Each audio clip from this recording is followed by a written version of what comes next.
please stand. Thank you. Thank you. Good afternoon. Before I take questions, I want to give you a progress report to the nation on where we stand 65 days into office here, on vaccinations and a few other top priorities for the American people. First, on vaccinations.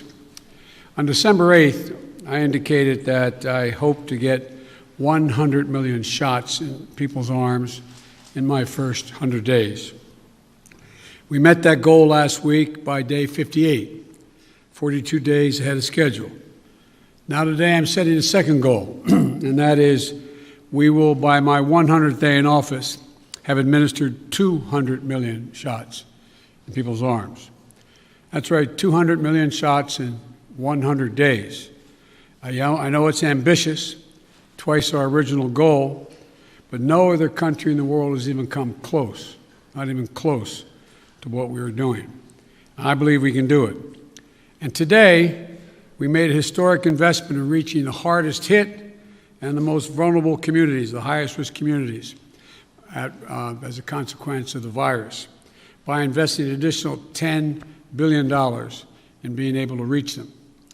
I also set a goal before I took office of getting a majority of schools in K through 8 fully open in the first 100 days. Now, thanks to the enormous amount of work done by our administration, educators, parents, local, state education officials, and leaders, recent Department of Education survey shows that nearly half of the K through 8 schools are open now full-time, 5 days a week for in-person learning. Not yet a majority, but we're really close, and I believe in the 35 days left to go, we'll meet that goal as well. As of yesterday, more than 100 million payments of $1,400 have gone into people's bank accounts. That's real money in people's pockets, bringing relief instantly almost. And millions more will be getting their money very soon. One final note. Since we passed the American Rescue Plan, we're starting to see new signs of hope in our economy. Since it was passed, a majority of economic forecasters have significantly increased their projections on the economic growth that's going to take place this year. They're now projecting it will exceed 6%, a 6% growth in GDP. And just this morning, we learned that the number of people filing for weekly unemployment insurance fell by nearly 100,000 persons. It's the first time in a year the number has fallen below the pre-pandemic high. So there are still too many Americans out of work, too many families hurting, and they still have a lot of work to do. But I can say to you, the American people, help is here and hope is on the way. Now I'll be happy to take your questions. Zeke, the Associated Press. Thank you, Mr. President. You mentioned your progress on COVID-19. I'd like to ask you about some of the other issues facing your presidency. One of the defining challenges you face in the coming months is how to deliver on your promise to Americans on issues like immigration reform, gun control, voting rights, climate change. All of those right now are facing stiff, united opposition from Republicans on Capitol Hill. How far are you willing to go to achieve those promises that you made to the American people? Well, I'm good. Look, when I took office, I decided that it was a fairly basic, simple proposition, and that is I got elected to solve problems. And the most urgent problem facing the American people, I stated from the outset, was COVID-19 and the economic dislocation for millions and millions of Americans. And so that's why I put all my focus in the beginning. There are a lot of problems, but all my focus on dealing with those particular problems. And the other problems we're talking about, from immigration to guns and the other things you mentioned are long-term problems. They've been around a long time. And what we're going to be able to do, God willing, is now begin one at a time to focus on those as well. And whether it's immigration or guns or a number of other problems that face the country. But the fundamental problem is getting people some peace of mind so they can go to bed at night and not stare at the ceiling wondering whether they lost their health insurance, whether they're going to lose a family member, whether they're going to be in a position where they're going to lose their home because they can't pay their mortgage, or the millions of people are going to get thrown out of their homes because of the inability to pay their rent.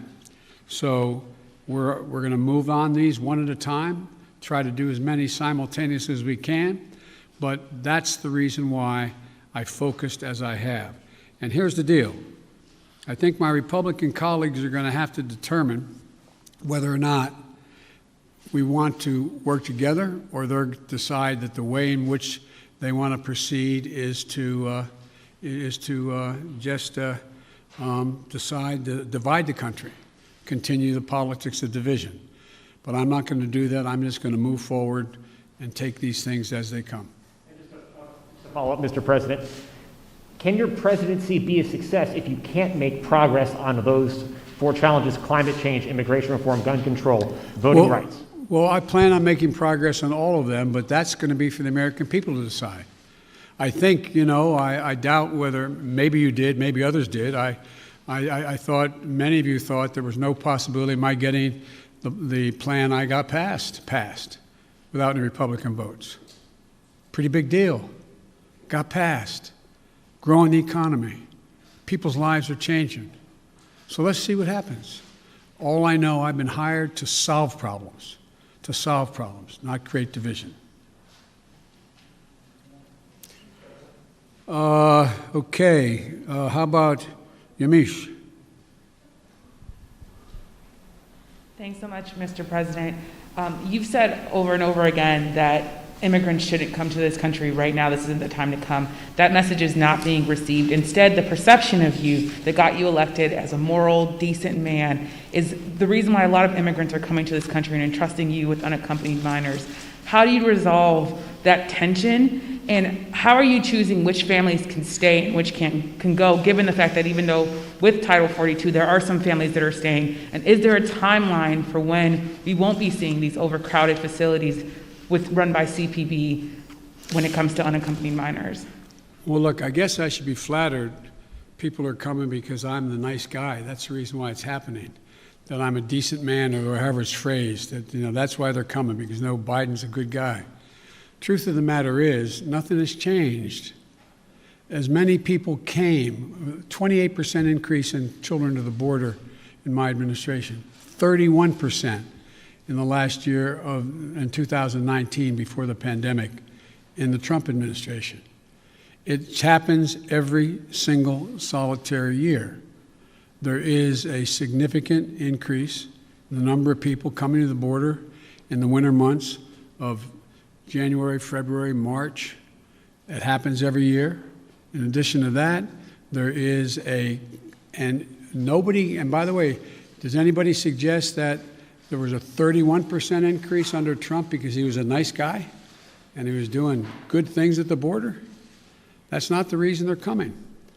The reason they're coming is that it's the time they can travel with the least likelihood of dying on the way because of the heat in the desert, number one. Number two, they're coming because of the circumstances in country. In country. The way to deal with this problem, and I started to deal with it back when I was a United States Vice President, putting together a bipartisan plan of over $700 million to do with the root causes of why people are leaving. What did Trump do? He eliminated that funding. He didn't use it. He didn't do it. And in addition to that, what he did, he dismantled all the elements that exist to deal with what had been a problem and has been continued to be a problem for a long time. He, in fact, shut down the number of beds available. He did not fund HHS to get people, to get the children out of those Border Patrol facilities where they should not be and not supposed to be more than a few days, a little while. But he dismantled all of that. And so what we're doing now is attempting to rebuild the system that can accommodate what is happening today. And I'd like to think it's because I'm a nice guy, but it's not. It's because of what's happened every year. Let me say one other thing on this. If you take a look at the number of people who are coming, the vast majority, the overwhelming majority of people coming to the border and crossing are being sent back. Thousands, tens of thousands of people who are over 18 years of age and single people, one at a time coming, have been sent back, sent home. We're sending back the vast majority of the families that are coming. We're trying to work out now with Mexico their willingness to take more of those families back. But that's what's happening. They're not getting across the border. And those who are coming across the border who are unaccompanied children, we're moving rapidly to try to put in place what was dismantled, as I said. For example, of all the children who are coming across the border, over 70% are either 16 or 17 years old. We're not talking about people ripping babies from mother's arms or little 3-year-olds standing on the border. Less than, I think it's 1.5% fall in the category of the very young. So what we're doing is we're providing for the space, again, to be able to get these kids out of the Border Patrol facilities, which no child, no one should be in any longer than 72 hours. And today, I went to, for example, I used all the resources available to me, went to the Defense Department, and the Secretary of Defense has just made available Fort Bliss, 5,000 beds. Be immediately available, 5,000 beds in the Texas border. So we're building back up the capacity that should have been maintained and built upon, that Trump dismantled. It's going to take time. And the other thing we're doing, I might add, am I giving you too long an answer? Because if you don't want the detail. No, but I mean, I don't know how much detail you want about immigration. Maybe I'll stop there and finish. My follow-up question is, one, if you could talk a little bit about which families, why they're being allowed to stay, what the families that are being allowed to stay, why they're being allowed to stay. In addition to that, when it comes to the filibuster, which is what Zeke was asking about, there's immigration is a big issue, of course, when it related to the filibuster, but there's also Republicans who are passing bill after bill trying to restrict voting rights. Chuck Schumer is calling it an existential threat to democracy. Why not back a filibuster rule that at least gets around issues including voting rights or immigration? Jim Clyburn, someone, of course, who you know very well, has backed the idea of a filibuster rule when it comes to civil rights and voting rights. Well, look, I'm going to deal with all of those problems. The question is the priorities as they come and land on my plate. Let's go to the first question you asked, the first of the second questions you asked. And that is, what about dealing with families? Why are not some not going back? Because Mexico is refusing to take them back. They're saying they won't take them back, not all of them. We're in negotiations with the president of Mexico. I think we're going to see that change. They should all be going back, all be going back. The only people we're not going to let sitting there on the other side of the Rio Grande by themselves with no help are children. And what we're doing there, and it's an important point to understand. I know you understand it. I don't mean to say it that way. An important point to focus on. The vast majority of people under the age of 18 come to the United States come with a telephone number on a wristband, or come with a telephone number in their pocket in the United States. A mother, a father, a close relative, a grandmama or grandpa. What was happening before is it's taking literally weeks and weeks and maybe even months before anybody pick up the phone and call to see if there really was someone there. Well, we've set up a system now where within 24 hours there's a phone call made as that child crosses the border. And then a verification system being put in place as of today to determine quickly whether or not that is a trafficker being called, or that is actually a mom, a dad, and or a close relative. They're establishing that right off the bat. If it in fact is mom or dad, dad says, to take the extreme case, I got a birth certificate. Then guess what? We're getting that kid directly to that parent immediately. And so that's going to reduce significantly. There's two ways to reduce child populations in circumstances that are not acceptable, like being held at a Border Patrol station. One is to get them to the place where they have a relative and set a date as to when a hearing can be held. The second way to do it is put them in a Health and Human Services facility that we're occupying now, both licensed beds around the country that exist, as well as, for example, federal resources like Fort Bliss, to get them safely in a place where they can be taken care of while their fate is determined. Filibuster. Filibuster. You know, with regard to the filibuster, I believe we should go back to a position of the filibuster that existed just when I came to the United States Senate 120 years ago. And that is that it used to be required for the filibuster, and I had a card on this. I was going to give you the statistics, but you probably know them. That it used to be that from between 1917 and 1971, the filibuster existed. There were a total of 58 motions to break a filibuster. That whole time. Last year alone, there were 5 times that many. So it's being abused in a gigantic way. And for example, it used to be you had to stand there and talk and talk and talk and talk until you collapsed. And guess what? People got tired of talking and tired of collapsing. Filibusters broke down and we were able to break the filibuster, get a quorum and vote. So I strongly support moving in that direction, in addition to having an open mind about dealing with certain things that are just elemental to the functioning of our democracy, like the right to vote, like the basic right to vote. We've amended the filibuster in the past. But here's the deal.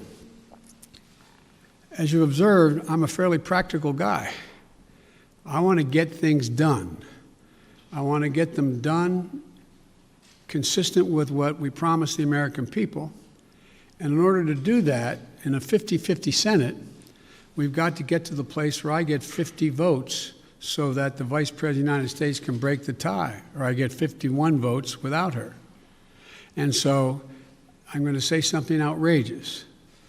I have never been particularly poor at calculating how to get things done in the United States Senate.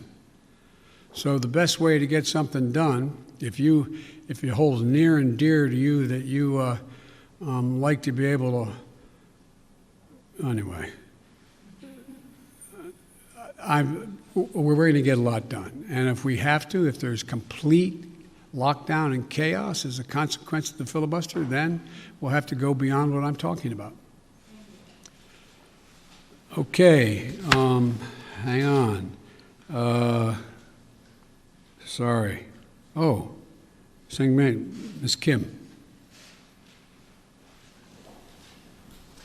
Thank you, Mr. President.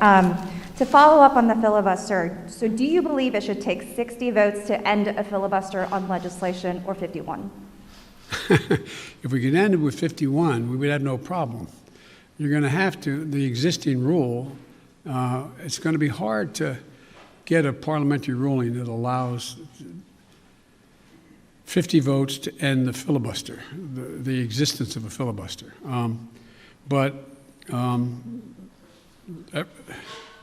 It's not my expertise in what the parliamentary rules and how to get there are, but our preoccupation with the filibuster is totally legitimate. But in the meantime, we got a lot we can do while we're talking about what we're going to do about the filibuster.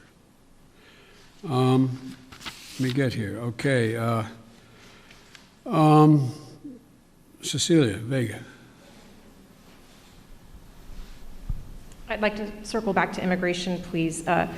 You just listed the reasons that people are coming, talking about in-country problems, saying that it happens every year. You blamed the last administration. Sir, I just got back last night from a reporting trip to the border where I met 9-year-old Josel, who walked here from Honduras by himself, along with another little boy. He had that phone number on him, and we were able to call his family. His mother says that she sent her son to this country because she believes that you are not deporting unaccompanied minors like her son. That's why she sent him alone from Honduras. So, sir, you blame the last administration, but is your messaging in saying that these children are and will be allowed to stay in this country and work their way through this process, encouraging families like Josel's to come? Well, look,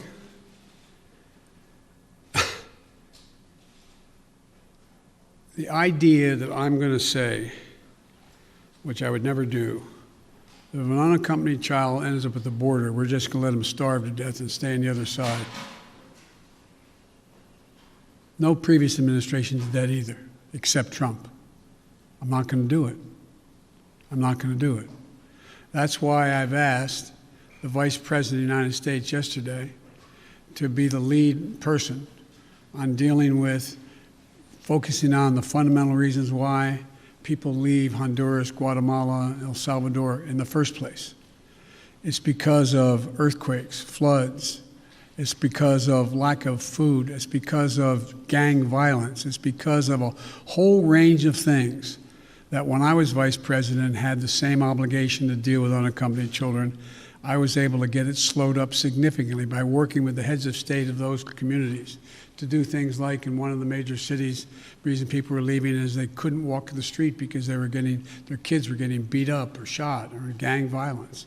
Well, what I was able to do is not give money to the head of state because so many are corrupt, but I was able to say, okay, you need lighting in the streets to change things? I'll put the lighting in. We got a contractor. We got the type of lighting. We paid directly to the contractor, did not go through the government. And violent crime significantly was reduced in that city. Fewer people sought to leave.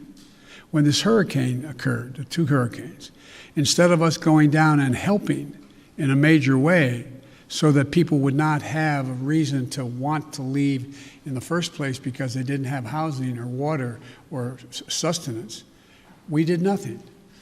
We're going to do a lot in our administration. We're going to be spending that $700+ million a year to change the life and circumstances of why people leave in the first place. That mother did not sit around on the kitchen table and say, you know, I got a great idea. Way I'm going to make sure my son gets taken care of is I'm going to put how old was he or she? He's 9. I also met a 10-year-old. A 9-year-old. I'm going to send him on a 1,000-mile journey across the desert and up to the United States because I know Joe Biden's a nice guy and he'll take care of him. What a desperate act to have to take. The circumstances must be horrible. So we can do something about that. That's what the vice president's going to be doing. What I did when President Obama asked me to come and deal. I was in Turkey at the time. He said, you got to come home and take care of this. So we put together a plan, and it had an impact. And so the question here is how we go ahead and do this, what we do. There's no easy answer. Quick follow, if I may. Do you want to see these unaccompanied minors staying in this country, or should they be deported eventually? Well, the judgment has to be made whether or not, in this young man's case, he has a mom at home. There's an overwhelming reason why he'd be put in a plane and flown back to his mom.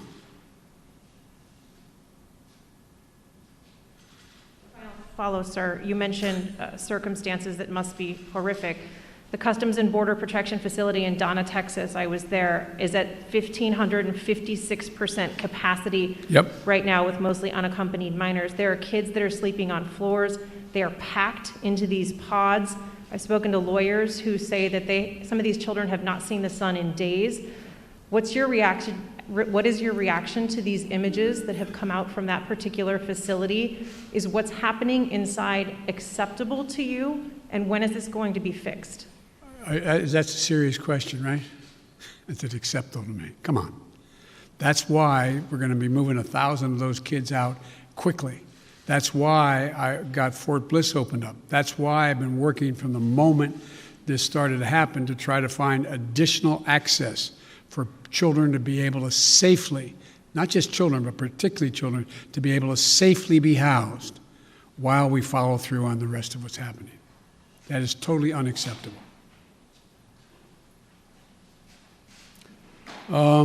Ken. Thank you, Mr. President. I wanted to ask you about Afghanistan. You face a May 1st deadline for the withdrawal of U.S. troops from that country. As a candidate in foreign affairs, you wrote that it is past time to end these forever wars. Can you commit to the American people that by May 2nd, the U.S. will no longer have forces in Afghanistan? The answer is that it's going to be hard to meet the May 1 deadline. Just in terms of tactical reasons, it's hard to get those troops out. So what we've been doing, what I've been doing, and what Secretary Blinken has been doing, we've been meeting with our allies, those other nations that have NATO allies who have troops in Afghanistan as well. And if we leave, we're going to do so in a safe and orderly way. We're in consultation, I say, with our allies and partners and how to proceed. And Secretary Blinken is meeting in Brussels this week with our NATO allies, particularly those who have forces there. And General Austin is just met with Kayani, and I'm waiting for the briefing on that. He is the leader, quote, in Afghanistan and Kabul. And there's a UN-led process that's beginning shortly on how to mechanically get people, how to end this war. But it is not my intention to stay there for a long time. But the question is, how and in what circumstances do we meet that agreement that was made by President Trump to leave under a deal that looks like it's not being able to be worked out to begin with? How's that done? But we are not staying a long time. You just said if we leave. Do you think it's possible that we will leave? The question is when we leave. Do you believe, though, it's possible we could have troops there next year? I can't picture that being the case.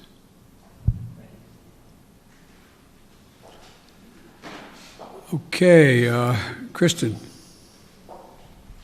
Thank you very much, Mr. President. Given the conditions that were just laid out at the migrant facilities at the U.S. border, will you commit to allowing journalists to have access to the facilities that are overcrowded moving forward?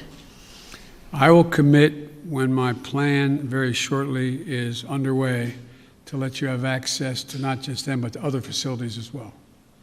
How soon will journalists be able to have access to the facilities? We've obviously been allowed to be inside one, but we haven't seen the facilities in which children are packed together to really give the American people a chance to see that. Will you commit to transparency on this issue? I will commit to transparency, and as soon as I am in a position to be able to implement what we're doing right now. And one of the reasons I haven't gone down, I have all my chief folks have gone down, is I don't want to become the issue. I don't want to be, bringing all the Secret Service and everybody with me to get in the way. So this is being set up, and you'll have full access to everything once we get this thing moving. Okay, just to be clear, how soon will that be, Mr. President? I don't know, to be clear. Okay, and do you bear responsibility for everything that's happening at the border now? I hear you talking a lot about the past administration. You decided to roll back some of those policies. Did you move too quickly to roll back what, I'm sorry? Policies. Did you move too quickly to roll back some of the executive orders of your predecessor? First of all the policies that are underway were not helping at all. Did not slow up the amount of immigration and as many people coming. And rolling back the policies of separating children from their mothers, I make no apology for that. Rolling back the policies of remain in Mexico, sitting on, the edge of the Rio Grande in a muddy circumstance with not enough to eat. I make no apologies for that. I make no apologies for ending programs that did not exist before Trump became president, that have an incredibly negative impact on the law, international law, as well as on human dignity. And so I make no apologies for that. To ask you about foreign policy, Mr. President. Overnight, we learned that North Korea tested 2 ballistic missiles. What, if any, actions will you take, and what is your red line on North Korea? Let me say that, number one, UN Resolution 1718 was violated by those particular missiles that were tested, number one. We're consulting with our allies and partners, and there will be responses if they choose to escalate. We will respond accordingly. But I'm also prepared for some form of diplomacy, but it has to be conditioned upon the end result of denuclearization. So that's what we're doing right now, consulting with our allies. Just very quick follow-up. You only got another hour now, okay? Diplomacy, can you define what you mean? And former President Obama warned the incoming President Trump that North Korea was the top foreign policy issue that he was watching. Is that how you assess the crisis in North Korea? Yes. Okay, hang on a second here. Kristen, Nancy, CBS. Thank you very much, Mr. President. I want to go back to voting rights. And as Yamiche mentioned, Republican legislatures across the country are working to pass bills that would restrict voting, particularly Democrats fear impacting minority voters and young voters, the very people who helped to get you elected in November. Are you worried that if you don't manage to pass voting rights legislation, that your party is going to lose seats and possibly lose control of the House and the Senate in 2022? What I'm worried about is how un-American this whole initiative is. It's sick. It's sick. Deciding in some states that you cannot bring water to people standing in line, waiting to vote. Deciding that you're going to end voting at 5 o'clock when working people are just getting off work. Deciding that there will be no absentee ballots under the most rigid circumstances. It's all designed, and I'm going to spend my time doing 3 things. 1, trying to figure out how to pass the legislation passed by the House, number 1. Number 2, educating the American public. The Republican voters I know find this despicable. Republican voters. The folks outside this White House. I'm not talking about the elected officials. I'm talking about voters. Voters. And so I'm convinced that we'll be able to stop this because it is the most pernicious thing. This makes Jim Crow look like Jim Eagle. I mean, this is gigantic, what they're trying to do. And it cannot be sustained. And do everything in my power, along with my friends in the House and the Senate, to keep that from becoming the law. Is there anything else you can do about it besides passing legislation? The answer is yes, but I'm not going to lay out a strategy in front of the whole world and you now. Then, on a related note, have you decided whether you are going to run for re-election in 2024? You haven't set up a re-election campaign yet, as your predecessor had by this time. My predecessor needed to. My predecessor. Oh, God, I miss him. No, the answer is yes. My plan is to run for re-election. That's my expectation. And then on one other note, on bipartisanship, your old friend, Mitch McConnell, says you have only spoken to each other once since you took office, and that you have moved far left since taking office. Do you see it the same way he does? Have you rejected bipartisanship? No, I haven't at all. I've been meeting. When's the last time a president invited the opposite party down at least a half a dozen times to talk about issues, everything from how we work. We're working with a group of 20 members of the Senate right now and House on how we reestablish our ability to make computer chips, and how we get ahead of the game, how we can work together. We're working together on a bunch of things. But look, I know Mitch well. Mitch knows me well. I would expect Mitch to say exactly what he said. But this is a matter of making sure that I would like elected Republican support. But what I know I have now is I have electoral support from Republican voters. Republican voters agree with what I'm doing. And so unless Mitch says the last thing I did, this last piece of legislation, is so far left, well, then he ought to take a look at his party. Over 50% of them must be over that edge as well, because they support what I did. Okay, where am I here? Let me see. Caitlin? Thank you very much, Mr. President. I have a question for you, but first, I'd like to follow up on a question from Yamiche, and that's on the filibuster. That counts as a question, but go ahead. Okay, I'll make it quick. It's a quick question. Regarding the filibuster, at John Lewis's funeral, President Barack Obama said he believed the filibuster was a relic of the Jim Crow era. Do you agree? Yes. If not, why not abolish it if it's a relic of the Jim Crow era?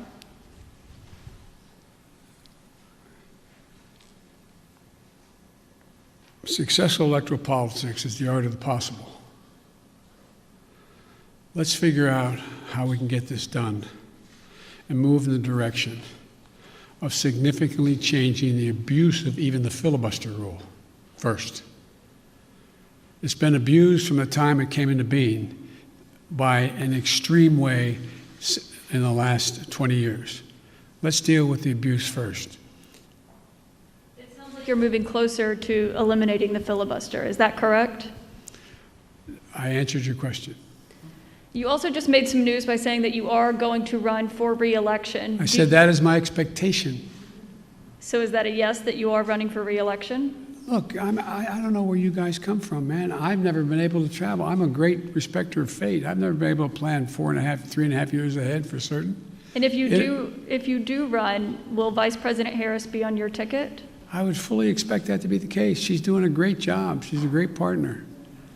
She's a great partner. And do you believe you'll be running against former President Trump? Oh, come on. I don't even think about it. I have no idea. I have no idea whether there'll be a Republican Party. Do you? I know you don't have to answer my question, but I mean, do you? I mean, look, this is the way I view things. I become a great respecter of fate in my life. I set a goal of that's in front of me to get things done for the people I care most about, which are hard-working, decent American people who really having it stuck to them. I want to change the paradigm. I want to change the paradigm. We start to reward work, not just wealth. I want to change the paradigm. If you notice, didn't you find it kind of interesting that my Republican friends were worried about that the cost and the taxes that had to be had, if there is any tax to be had as they talk about it, in dealing with the act that we just passed, which puts money in people's pockets, ordinary people? Do you hear them complain when they passed close to $2 trillion Trump tax cut, 83% going to the top 1%? Do you hear them talk about that at all? I love the fact that they found this whole idea of concern about the federal budget. It's kind of amazing. When the federal budget is saving people's lives, they don't think it's such a good idea.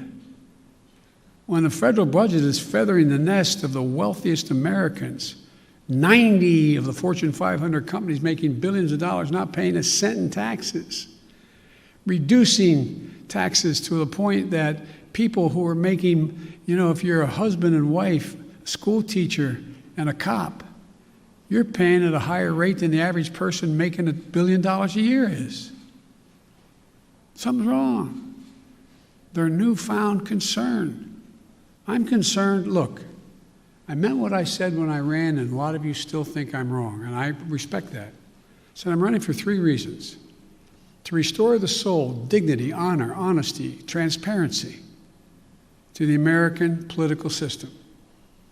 2, to rebuild the backbone of this country, the middle class, hardworking people and people struggling to get in the middle class. They built America, and unions built them. The third reason I said I was running was to unite the country. And generically speaking, all of you said, no, you can't do that.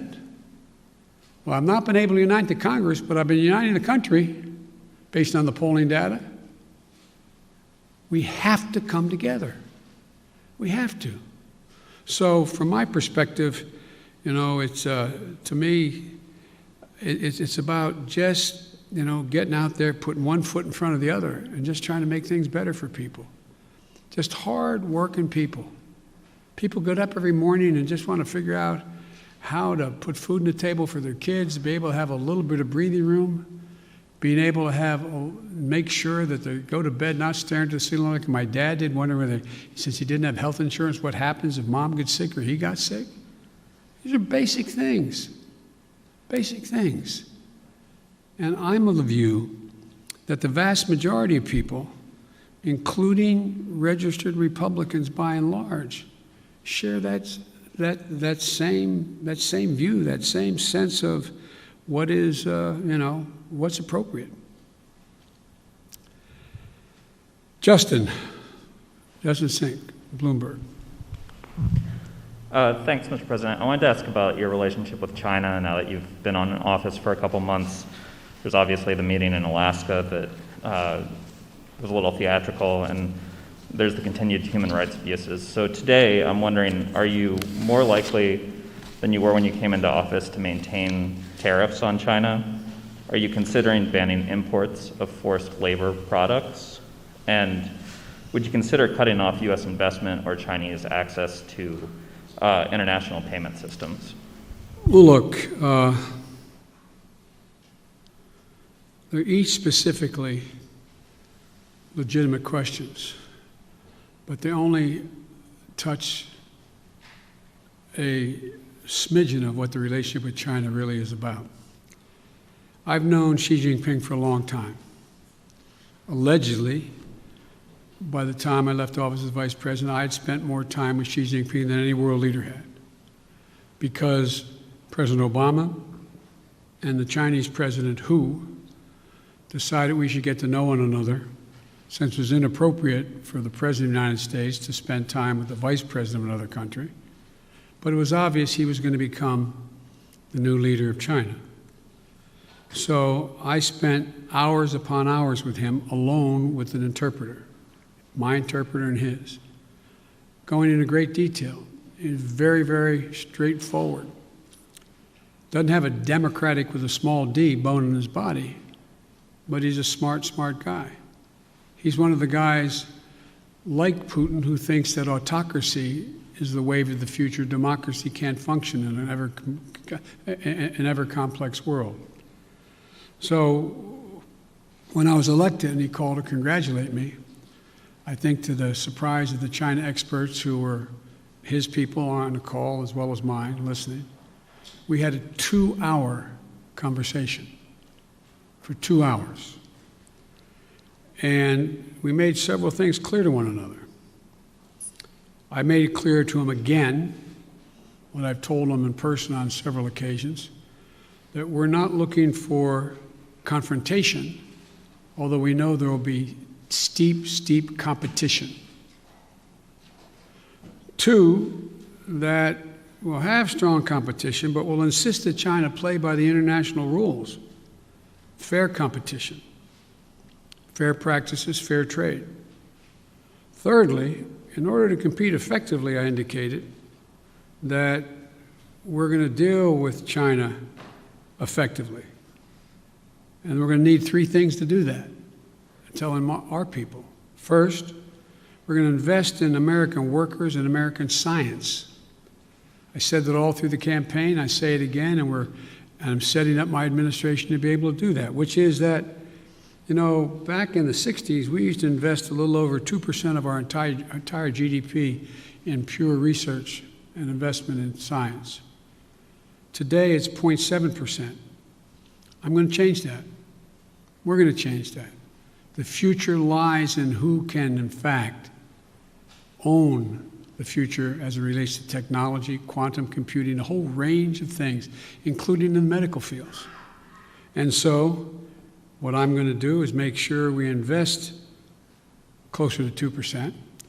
One of the reasons why I've set up the PAB, the President's Board with Scientists and the like, again, is we're going to invest in medical research, cancer, Alzheimer's, diabetes, the things, industries of the future, artificial intelligence, quantum computing, biotech, and we're going to make real investments. China is out investing us by a long shot because their plan is to own that future. The second thing we're going to do is we're going to reestablish our alliances, and I've been very clear with them. It's not anti-Chinese, and we've talked about it.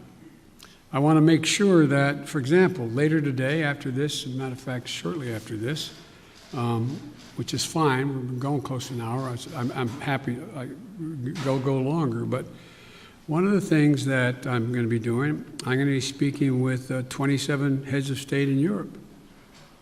And very shortly, I think within the next hour or so, I don't know the exact time. And earlier this month, and apparently it got the Chinese attention, that's not why I did it, I met with our allies and how we're going to hold China accountable in the region. Australia, India, Japan, and the United States, the so-called Quad. Because we have to have democracies working together. Before too long, I'm going to invite an alliance of democracies to come here to discuss the future.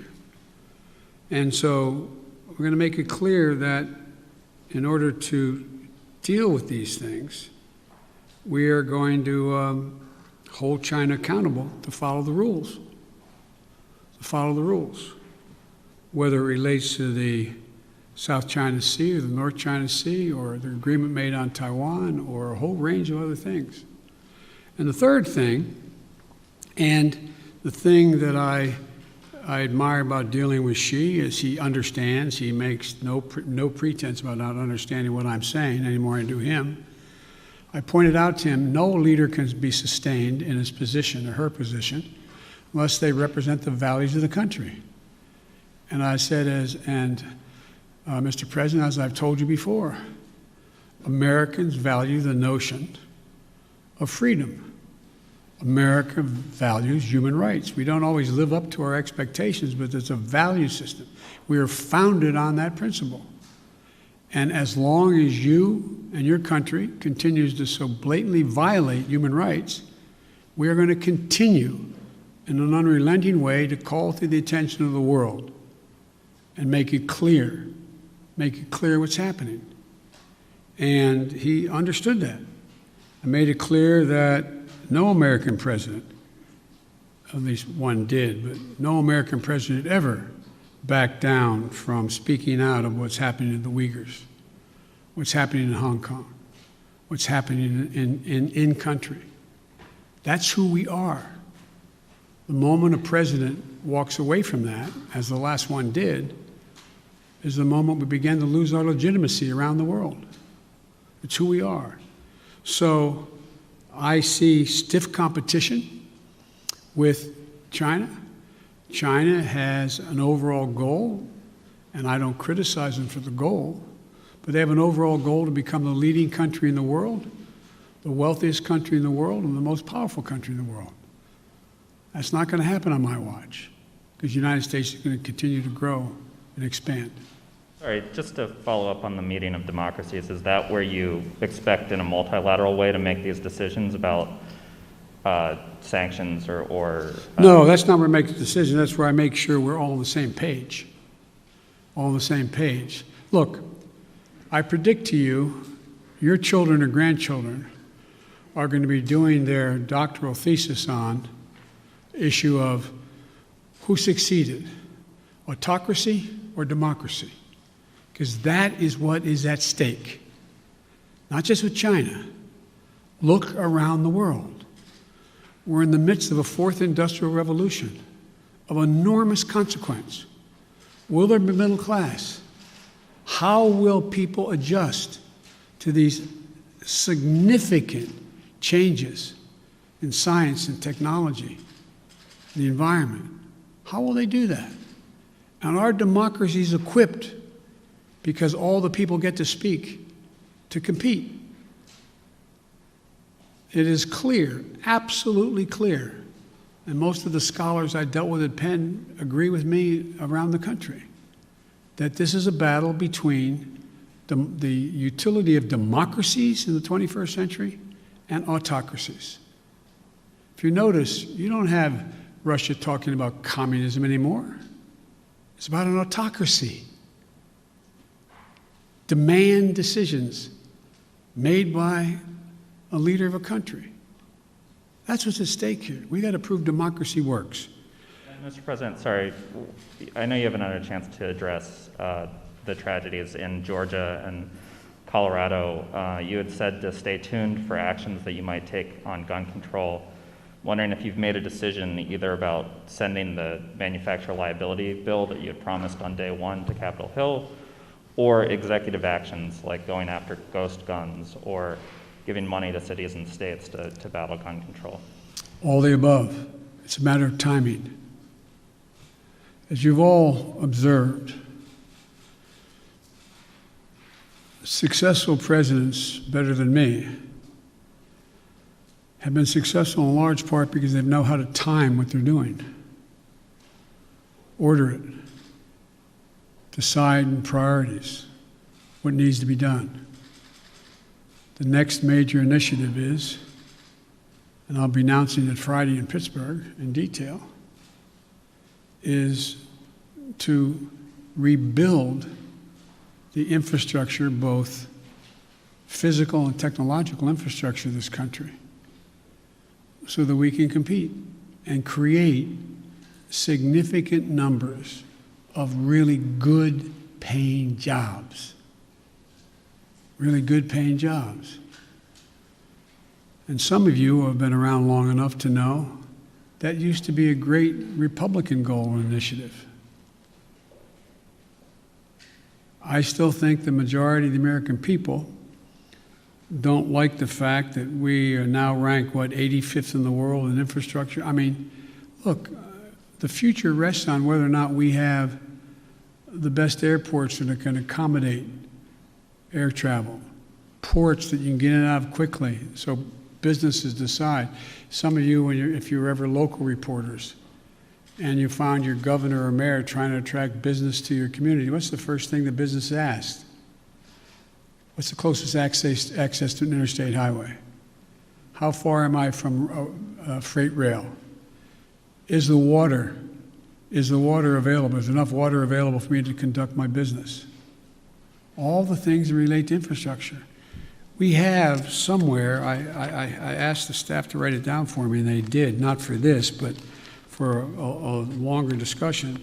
We have somewhere in terms of infrastructure, we rank 13th globally in infrastructure.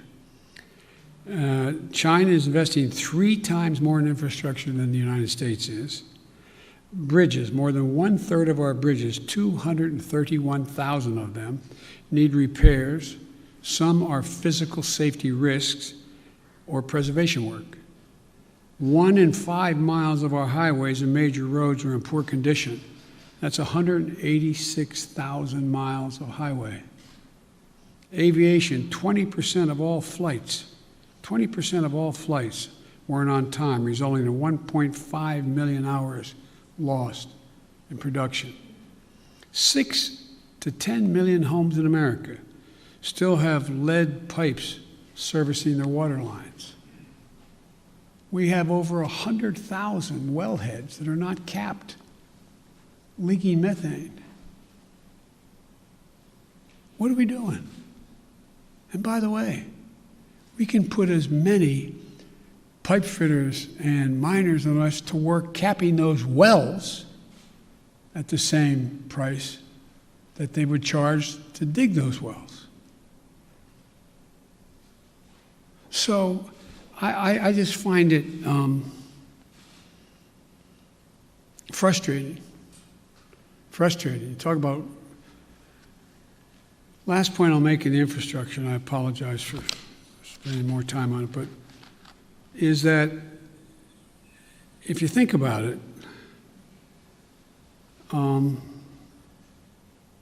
it's the place where we will be able to significantly increase American productivity, at the same time providing really good jobs for people. But we can't build back to what they used to be. We have to build, the global warming's already done significant damage. The roads that used to be above the water level didn't have to worry about where the drainage ditch was. Now you got to rebuild them 3 feet higher because it's not going to go back to what it was before. Only get worse unless we stop it. There's so much we can do. Look at all the schools in America.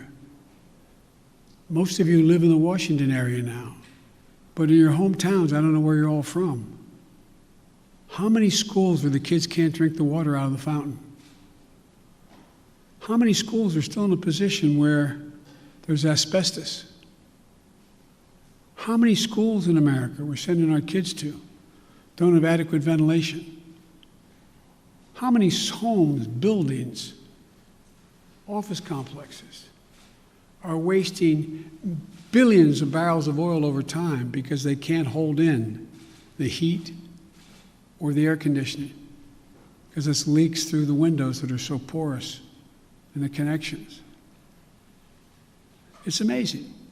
So there's so much we can do that's good stuff, makes people healthier, and creates good jobs. And I think that I got one more question here. And Janet from Univision. Thank you, Mr. President. We too have been reporting at the border, and just like Cecilia, we ran into a pair of siblings who came in on Monday, were detained by CBP, had the phone number for their mother who lives in the U.S. We have contacted the mother. That's the only way they know her kids are here, because CBP today, Thursday, has not contacted that mother. So when can we expect your promise of things getting better with contacting and expediting? Well, they're already getting better, but they're going to get they're going to a whole hell of a lot better real quicker. We're going to hear some people leaving. Okay? We can get this done. We're going to get it done. I had a long meeting with the entire team and several cabinet level officers the other night. We're going to be moving within the next week over 100,000, 1,000 people out of the Border Patrol into safe, secure beds and facilities. We're going to significantly ramp up. We're already out there contacting everyone from getting some of the employees at HHS. There's a lot of them doing other things and move them into making those calls. We're in the process of rearranging and providing for the personnel needed to get that done. But I admire the fact that you were down there, you're making the calls yourself. It's real. The next thing that has to happen, though, as you well know, has to happen. There have to be some certitude that this is actually mom, dad, or whomever. And there's ways to do that. There's ways to do that, a little bit like determining whether or not you got the right code for your credit card. What was your dog's name, kind of thing. I'm being a bit facetious, but not really. And also seeking harder data from DNA to birth certificates, which takes longer. So I want to do this as quickly, as humanly possible, and as safely as possible. As you well know, treating the root causes in Latin America doesn't change things overnight. How do you realistically and physically keep these families from coming to the U.S. when things will not get better in their countries right away? Well, I can't guarantee that, but I know, that old thing, the journey of 1,000 miles starts with the first step. You know as well as I do. You cover it.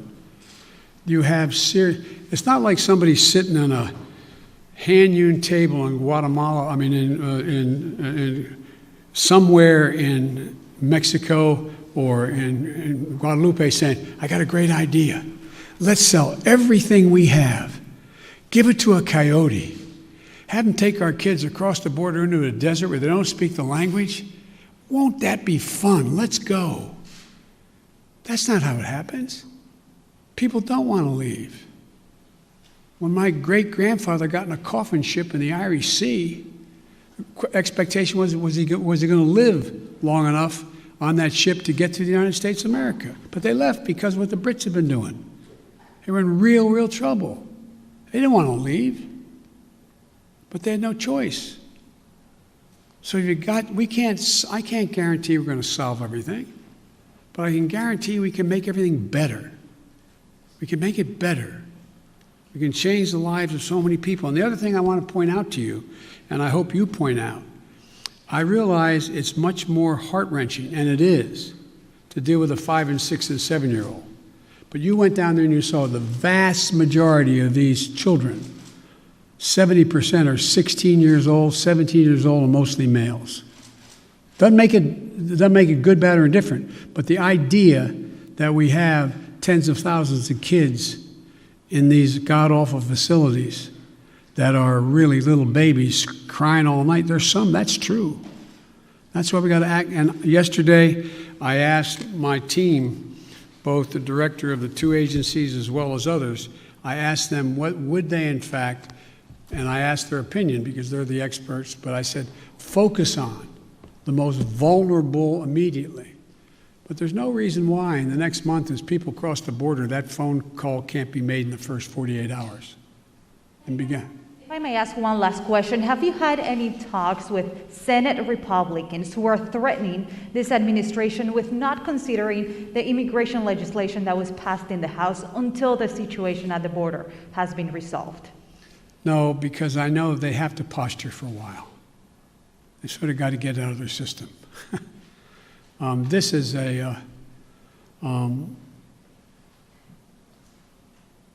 but I'm ready to work with any Republican who wants to help solve the problem or make the situation better. But folks, I'm going. Thank you very, very much. I appreciate it. Thank you.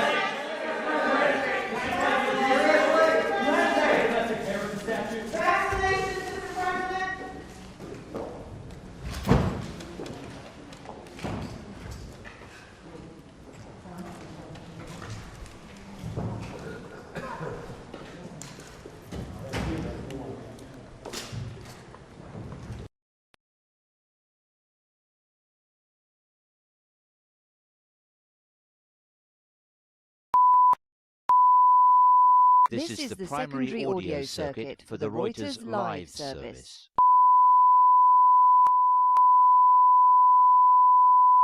This is the primary audio circuit for the Reuters live service.